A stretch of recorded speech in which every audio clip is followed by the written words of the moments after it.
Hello there, people. I got some packages in this week, and these are actually my first decks of the new year, and it's actually quite cool because these are not necessarily the hottest, newest releases, but I did kind of want to make some separate videos on them.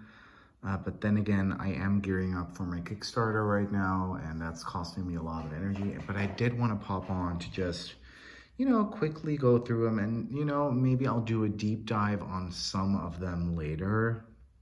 I don't know. We'll get to it when we'll get to it. I'm not the best at making promises when it comes to content. So I can film downstairs because I am alone downstairs, so that's fun. And it's basically, I wanted to go from smallest to biggest deck because there's quite a size difference in these packages. But I decided to go from, or in these boxes, but I decided to go from parcel to parcel. So the first parcel is kind of an Alana Fairchild parcel, which is interesting because I have very conflicting feelings about her. I love her writing to read. I don't really love it all the time in decks, but still I wanted to get 2 decks by her. This one I haven't really been seeing a lot lately. There's this hysterical video about her presenting the Dimensions of Light Oracle on her channel, where it looks like she doesn't know anything about this deck, almost like it was not even really created by her. Blue Angel, please don't sue me. Fuck, did I just say that? Yes, I did. Still, I wanted to get it because I love mandalas. And this actually is really cute and interesting. It's very much an interactive book type of affair. So you get this really cute box with a pretty cute square book. And every card is in there in black and white, and then you get a little bit of guidance. And it's not that extensive, so you can quickly read it. And the reason why I was triggered to buy this is because in that video, she says these were painted by hand. And when you look at preview pictures, it doesn't look it, but they are, and it's stunning. So these mandalas were all painted by hand, and when you go up close, you can kind of tell sometimes, but I think that's really cool. And they're just stunning. The colors are so evocative. They really inspire little meditative moments. Even as I'm looking at them right now, it's really, really profound artwork. Now, I'm not one for sitting with artwork for a very long time and sort of going inside of it, but this is the closest to that I will get. So, that's what it is. It's just mandalas, gorgeous mandalas. I'm not even going to show them all because, after a while, a mandala is a mandala. But they are really gorgeous. And then on the backs of the cards, you'll find a number. So each back will be slightly different. Sometimes the color is a bit different. Like so. You'll find a number, so you will pull a card, or maybe even consciously look at a go through. How I would probably use this is I would either shuffle it blindly and pick a random card for guidance, or I would consciously go through the deck to see which mandala speaks to me, and then I will go to that page in the guidebook and read the guidance for it. So I really do like this a lot. I like it a lot. So I got this one, and it was very profound, written, short guidance that I needed at that point in time when I used this yesterday. So it's just really pretty, especially these more orby ones are really, really special, and there is a lot of detail in them, and they are hand painted. So I think it's this one was a little bit spirography, I don't know. To me, not really my thing, but I do like them a lot. So it's pretty cool. The guidance is good. They're pretty big for square-sized cards. I kind of expected them to be the size of my Oracle, maybe, like 3.5 by 3.5, something like that, or 325 by 325 inches, but they're not. But they do look absolutely stunning, and I would probably even prefer the whole method of consciously picking one and seeing what the guidance is. And it is kind of, it's very much a bibliomancy type deck where the illustrations in the book are the cards. So, and I find that with a lot of her decks. And it's really funny because I never was into it, but lately I've kind of been leaning to into these guidebook heavier decks, maybe because I'm so busy and I don't want to think about my own guidance. So, you know, this is a really calming, relaxing, cool little set. It contains, oops, I got the box upside down, or I put the top upside down. It's 53 cards, so that's quite a lot. The quality is top notch. I love the box too. Let me put this right again because I won't be able to look myself in the eye, but it's called Dimensions of Light.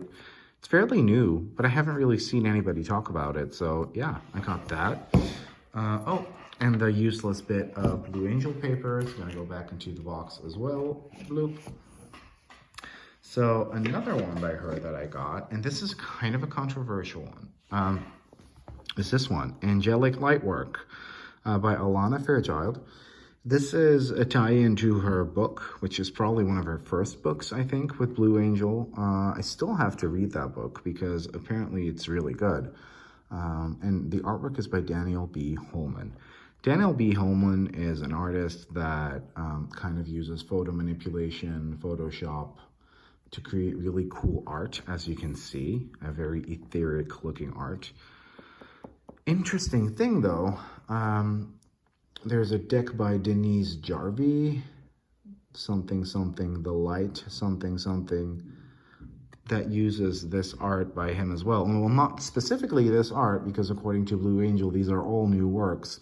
The thing with Daniel B. Holman is if you have a deck with his art, you basically have all of it. You basically, you know, it's always very samey. So I know someone who, you know, did have the Denise Jarvie deck, also bought this one. It was kind of like, why are there literally the same layers or, you know, vectors being used? I was like, yeah, that's kind of how he works. There's an indie deck even that uses his art. Seed Pleiadian Oracle, something like that. I don't even know the name.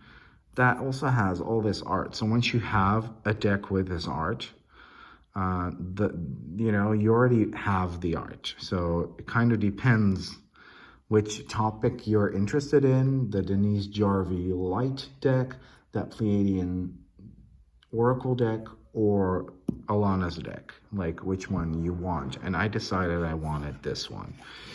So let's take a look at it. This comes with a really chunky book. Blue Angel is one of my favorite publishers, honestly. It comes with a really chunky, typical Alana Fairchild style guidebook with a lot of text, which, you know, is interesting. What I didn't really like about this is I love the texts, but it doesn't really... There's not really a mention of the artist and why the art was chosen for each card. And she doesn't normally do that either, but usually she talks a little bit about at least why there was this collaboration with the artist. So to me, this kind of reeks of, she wrote this deck guidebook. She wrote the card titles. Blue Angel decided to look for some cool art that kind of went with it and just winged it. That's how this feels.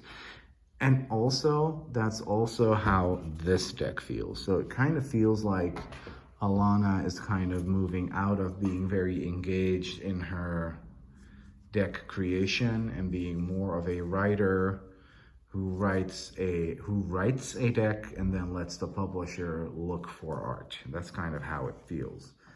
And I have to say that in today's market, because that kind of reeks a bit of Doreen Virtue-esque style, and in today's market that doesn't fly anymore, honey. So yeah, Anyways, you get this really cool card stand with the angel sigils on there. It holds a card fine.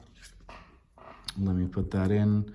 There's even some room maybe for some crystals on here. So this is very much, this is a deck that is really accessible, yet also can be used very easily for divination, because if you don't want to, you don't have to use the guidebook. The card titles are written in a way where I personally get a lot of information from this, so you can kind of tell, you know. But I do really like I said, I love Daniel B. Holman's art. I love the layers, and I'm glad that I have some of his art in a deck right now. But I don't need all the other decks where he like collaborated or was commissioned. What he does a lot, for example, you'll see this temple come back 10,000 times across those 3 decks, and maybe there's even more decks with his art in. I like this one a lot. There's an angel image somewhere in here that you will see. I mean, it is really cool. There are a lot of layers, but there's an angel image in here that you will see come back like 20 times in a lot of the decks. Is it this one? No, it's not this one. But what I do like is that, so this is the Angelic Light Oracle. So we kind of get, it has 44 cards, 11 for each of the 4 main archangels. Oh yeah, it's this one. This angel image, it's very vague. Don't know if you can see it. That gets reused by him a lot as well. But that image, but anyways, each archangel gets sort of 11 cards. So there is sort of a system, and the guidebook doesn't really go into divination a lot, but does go, here, there's the temple again. But it does go into practices that you can do. So it's kind of a self-care deck, but also, here's that temple again. So he uses that a lot. But here's that temple again. And you will find that in, you know, most of the decks that he's involved in. But so you can kind of, you know, maybe even use that kind of as a system. Why does that archangel keep popping up so much? As a jumping off point for further research. You can do the practices, or you can choose to just use it for what it is, and use just the messages on the cards. And with a lot of Miss Fairchild's decks, you can't. You really have to resort to the book. But for this one, you kind of can. I believe that is why the Sacred Rebel Oracle was such a success, because that also had these titles that could very easily be used. This is the first mass market deck I own that has matte antique gilding. And I'm quite surprised by the quality of it. Like, quality-wise, this is competing with a lot of indie decks on the market. So that was package number 1. I've already been blabbing on for way too long. I'm going to try to make it a bit quicker, but, you know, just press the speed enhancer, the speed accelerator on this if you think it's too long-winded. It is a really nice little package, honestly, especially with that card stand included. I feel like it's kind of a cute gift for, you know, if you're watching this and you're kind of looking for a gift for a divination-loving friend. Who knows, they might be into it. I mean, I love this artwork, so yeah, it's pretty cool. It's a pretty cool set. I like little kits like that. So last night, I got another package in off Amazon, and I finally got this. This is a deck that nobody talks about, the Master Teacher Crystal Oracle, by, the author isn't even named on the front. She's right here, Rochelle Charman. Rochelle was Doreen Virtue's personal assistant. Isn't that interesting? This is a really cool deck. Rockpool and their packaging, guys. Look, it's a lift top box. I would have liked it if the in-between part was a little bit bigger, but this is really cool. So we get this deck, and when I saw this deck online, I didn't quite get it because it is a crystal oracle. I have to admit that's not really, I do have some, but it's not my favorite divination tool. But this is, I've already learned so much from this guidebook. So what are the master teacher crystals? The master teacher crystals aren't necessarily about the crystal itself, the type of crystal. So it won't, this deck won't say stuff like amethyst, follow your intuition, but it will say ancient wisdom, record keeper. Now, the ancient wisdom master teacher crystal, how you can recognize the master teacher crystal, look at it, it's almost like he's literally laying down here. I really love the graphic design in this deck. Let me show you some more examples later. That's crystal number 7. How do you identify this master teacher crystal? Crystals that have small triangles on one or more faces of a crystal signifies it is an ancient wisdom crystal. So you can see that right here. So this is basically telling you, go through your crystal collection, and or go to the store if you want an ancient wisdom crystal, and, you know, sort of look for these things. I've never seen them before. I'm pretty sure I don't have crystals that have that. But then if you pull that card, and this one is, once again, it has some usable words on the cards, don't get me wrong, but it is very guidebook heavy in the sense that there's crystal medicine, which is kind of a little bit of divination advice sometimes. It has a message from the Deva, so that would be the crystal spirit, I think. So that's more the divination message. This is more, crystal medicine is more what crystals like these are good for. And then you get a ceremony, so you get a little ritual for each card. So this is really, really, really cool, actually. So you get a semi-usable divination deck, but you do need to kind of be in the know of a lot of more woo-woo terms. Then you get a book that's so full of information. I had never heard of, I'd only heard of crystal kinds, but I never knew certain shapes of crystal could also have meaning. So I love that. All the cards that have a heart are not necessarily master teacher crystals. They're just crystals that Rochelle wanted to add to the deck. One tribe. So this is a one tribe crystal. So that's kind of what that would look like. An energizer. That's kind of what an energizer master teacher crystal would look like. I mean, it's really, really, really cool. It's a really cool deck. I'm really stoked to have it. This is definitely one that I will not be using a ton, but that will probably stay with me for a long time because I love learning about crystals. I love the way this was constructed. This is really interesting. Your personal power crystal. So this one's blank. You're supposed to put a picture on here yourself. I don't do stuff like that, but I like the idea. So that's interesting. This is probably one of the last rock pool decks I've seen that's on this glossy stock, but it's pretty good. I got this one yesterday. But it's a really, really, really cool idea. I like it a lot. So much to learn from here. So graphic design stuff I like. I love the way the photos are placed on the card, where it's almost like I could reach in and grab it off the card. It's really well done. There's only one other crystal deck that I have found that sort of does this, but this is probably the best. I like this because I don't like illustrations of crystals. I don't think they work. If you're gonna do a crystal deck, use damn good photos. So I like that a lot. The cards look black at first glance, but there's this sort of grainy haze over here, which I like a lot. And the backs have that haze as well as the flower of life and the lotus petals around it. So it's a very sleek, cool looking set. I mean, look at how cool that looks.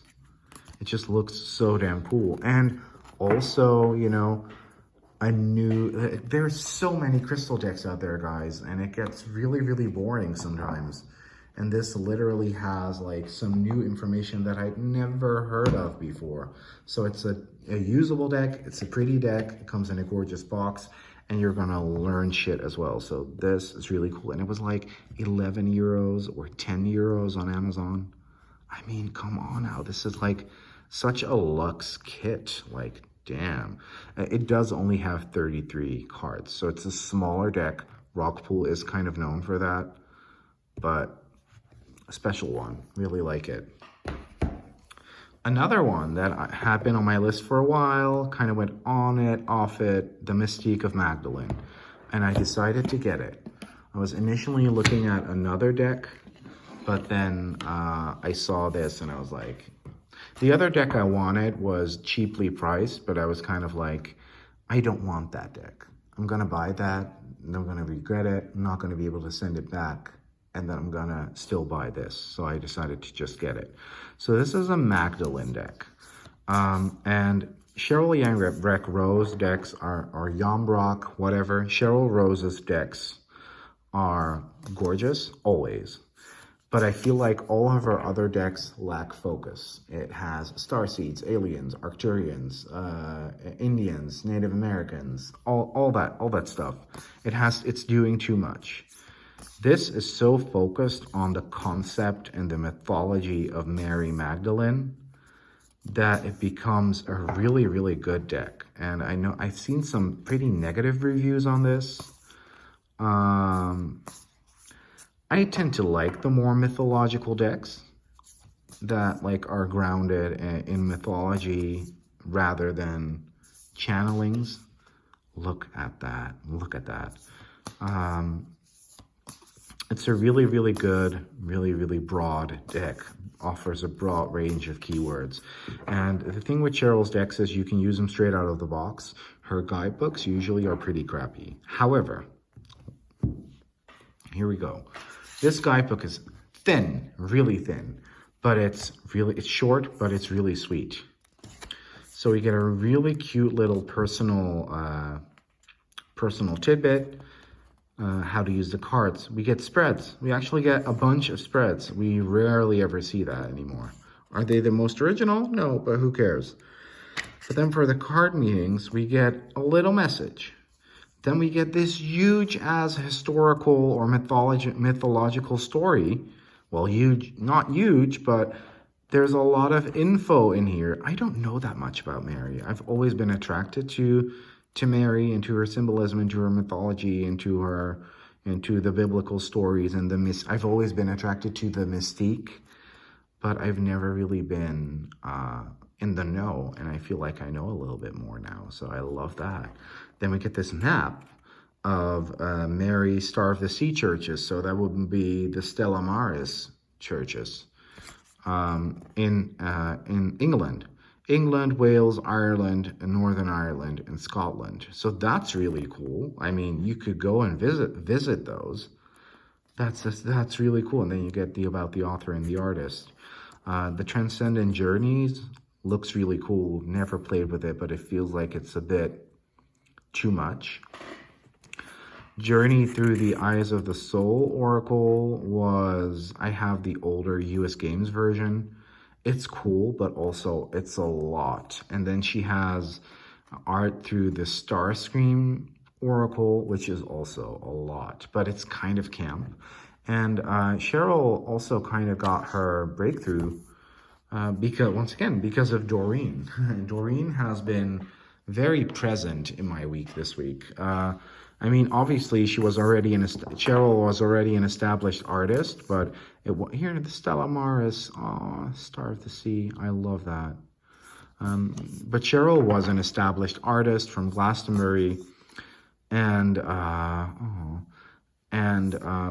she didn't really get into the Oracle deck world until she started painting some cards for Doreen, or until she was commissioned to do some work for Doreen.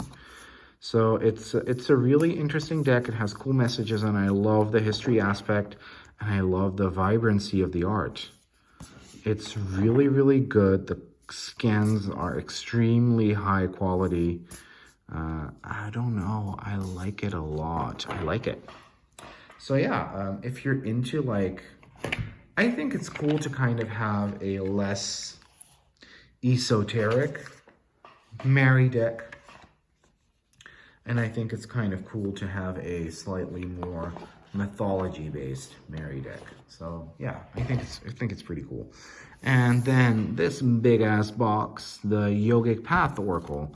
I'm slowly but surely turning into a Daniel Noel stan. I hate decks that come in boxes like these. So that's my first meh about it. But you know, keepsake box, cute. I'm probably just gonna keep it like this. And when we look at the book, it's not even that much bigger. I mean, I can't even show you properly. I can show you like this. The book isn't even that much bigger than the deck box. So you easily could have cropped it a bit, condensed the information. You know, it probably would even fit on a smaller page because there's not that much text in here. And have a slightly thicker box and have a really handy version to go. And now I'm going to have to store it like this. I'm going to lose the guidebook, but I've learned from experience that decks that come in boxes like this, when I have to open it and I have to pull the ribbon and I have to take whatever the fuck this is off, that doesn't work for me. But whatever. I knew that before I bought it. This guidebook is really cute. It's full color. There's not a ton of info about these concepts in there, but this is a deck where unless you know all about yoga, Ayurvedic healing, and Ayurveda, and Tantra, and all the Hindu deities, if you don't know about that, you really need to use the guidebook. And once again, I also knew that beforehand, so I like it a lot. I may sound very critical, that's just what I'm like, but I do like this deck a lot. I didn't know this was a thing in indie or in mass market publishing either. This deck was like 16 or 15 euros, really cheap. It's printed on really nice matte cardstock. And you know what? You know, I just love Daniel Noel's art. I really do. I love that all the deities were portrayed in their classic form, using pictures from museums, rather than having this, you know, that style. I love this Dumavaji art. This is so cool. I love Dumavaji. I love that aspect. But it's really stunning. So basically you pull a card, you get the guidance. But she is very encouraging about maybe using it sort of intuitively, which you probably could do with cards like these. But with the deity cards, it will be a bit more difficult because that will sort of ask of you to, I don't know a bit more. Like this doesn't really speak to me on an intuitive level. I mean, I see Sita. I see that that's what she is, and I see that she's sort of holding up her hand, but I don't get a lot from it. So, but you know, lately I've kind of been, lately I've kind of been more into guidebook heavy decks because I don't read for people that much anymore, and I mainly use it as a self-care practice. So, you know, I kind of like having to take my time and pulling the card, reading a bit in the guidebook, and then maybe, journaling about that or doing some art journaling. So yeah, I've kind of been more into that and I like it a lot. It's a really good set, especially for the price. I feel like people kind of stopped using this. This used to be all over Instagram to the point where I got a little bit sick of it, but it's actually really good. There's also a journal, I didn't like that. I didn't like that at all. I didn't like the way it was written. It was kind of like, it was kind of very exclusive, if you get what I'm saying. But you know, this deck isn't. It's very inclusive. So that was package number 2. And then package number 3 contained this. The Tiger and Bear Tarot. This is a really cute Majors Only deck by St. Jinx. Is it the best tarot deck ever? No. But it's just really cute. It has a really cute little mini guidebook, which I like a lot. So yeah, it's Majors Only, obviously. I love the backs with the donuts. And then we have, it's a little bit, you know, sexy. But it's based off the comic that St. Jinx made about him and his boyfriend. And it's just really cute. And I love it. I like it so much. I mean, look at that. It's so cute. I like it. Me likey a lot. So, do all the cards make sense? No, but you know, it's a really cute, functional Majors Only deck. It's really, it's a little bit sexy, which I like, and I don't know. I think it's just really cool and really dope. So that's something that I'm probably gonna use a lot. It'll look really cute on my Insta too. So yeah, the Tiger and Bear Tarot. It's a little comic that he makes about him and his boyfriend. Look at that. I love it. I love it. And then I got this, Marcels Oracle. I saw this on someone's Instagram page. Do I have everything now? Oh yeah, it comes with a little tiny booklet as well. And it's just a really cool art oracle deck.